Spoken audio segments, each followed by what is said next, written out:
હાલમાં જ ભાવનગર જિલ્લાના સિહોર તાલુકાના વરલ ગામની સમગ્ર ઘટના સામે આવી છે। યુવતીની હત્યામાં ચકચાર મચી ગયો છે। દુઃખની લાગણીએ લોકો અંતિમ સંસ્કારમાં જોડાયા હતા। કોઈ અનિચ્છનીય બનાવ ન બને તે માટે અંતિમ યાત્રામાં હાલ પોલીસ બંદોબસ્ત ગોઠવી દેવામાં આવ્યું હતું। હાલ આખા ગામમાં તમામ ચોક રસ્તામાં પોલીસ બંદોબસ્ત। આખરે આ સગીરાની હત્યા કઈ રીતે થઈ તો સમગ્ર ઘટના ભાવનગર જિલ્લામાં વરલ ગામની ઘટના છે। ભાવનગર જિલ્લાના વરલ ગામની ઘટના છે, જેમાં મોબાઈલ ટાવર ઉભો કરવામાં આવ્યો હતો। તેમના લીઝના પૈસા મામલે કોઈ બબાલ થઈ હતી, જ્યારે ગામના પૂર્વ સરપંચ લશ્કરભાઈ સાથે હાલ બોલાચાલી થઈ હતી, જેની અંદર હાલ તેના ઉપર હુમલો કરવામાં આવ્યો હતો। જ્યારે આ દીકરી વચ્ચે પડતા જ તેમનું મોત નીપજ્યું।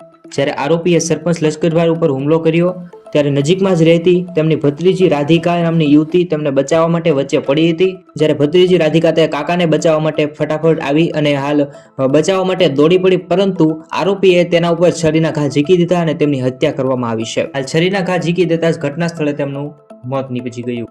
ત્યારબાદ મૃતકના અંતિમ સંસ્કાર કરવામાં આવ્યા હતા। મોટા સમાચાર સામે આવ્યા છે।